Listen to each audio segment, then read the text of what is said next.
Walter Elias Disney, better known as Walt Disney, is a name that generations past and future will remember forever. Some movies have immortalized his name in ways you may not have noticed. For instance, we know that the name of the robot Wall-E comes from its English acronym, which stands for Waste Allocation Load Lifter, Earth Class. However, most people do not realize that the name Wall-E is also an acronym for Walter Elias Disney. Other films like Fantasia did something similar. Do you remember the powerful sorcerer in The Sorcerer's Apprentice? If you spell his name backward, you can read the word Disney. In fact, it is said that Fred Moore, the lead animator of this film, modeled his nose and eyebrows after those of Walt Disney. The story of any cartoon character begins on the drawing board. Here, their facial features, height, skin color, and clothing will be modified until the animators are 100% sure of their appearance. It's hard to imagine that the first sketches of your favorite characters like Rapunzel or Aladdin looked this way, don't you think? Just look at how Aladdin and Jasmine were first drawn. They look completely different from how they appear in the movie. Everyone remembers Mufasa's famous roar in The Lion King. However, most people do not know where this roar came from. Some think that the studio recorded a powerful lion roaring, but the reality is different. The roars were created by voice actor Frank Welker, using only a trash can and his voice.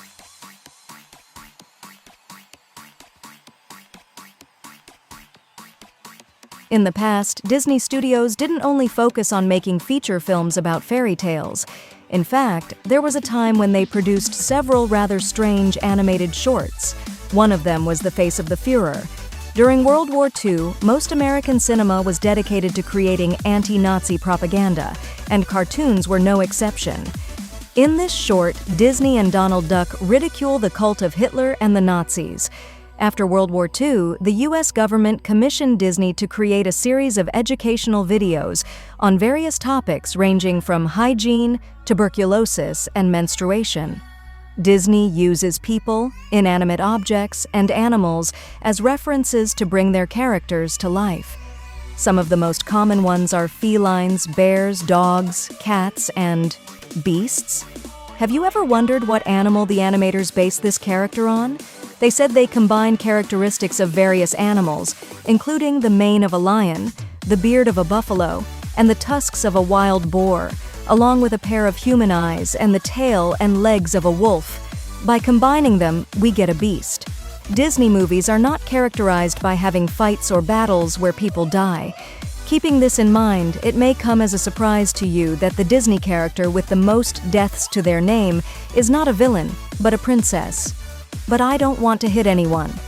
In her first movie, Mulan manages to defend herself from an ambush by the Huns by using a cannon to create an avalanche, which buries the entirety of the enemy forces. The animation team says they animated 2,000 horseback riders, so although it might be a hard blow to your childhood, Mulan is technically responsible for 4,000 deaths. If when watching a Disney movie you experience a sense of déjà vu during certain scenes, don't be alarmed, you're not going crazy. In the past, Disney was known for recycling scenes.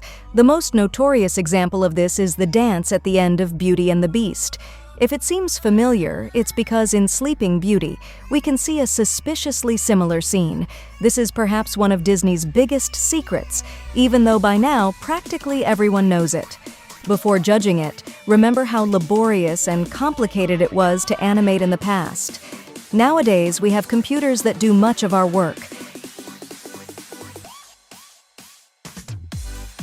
Have you ever wondered why many cartoon characters wear gloves?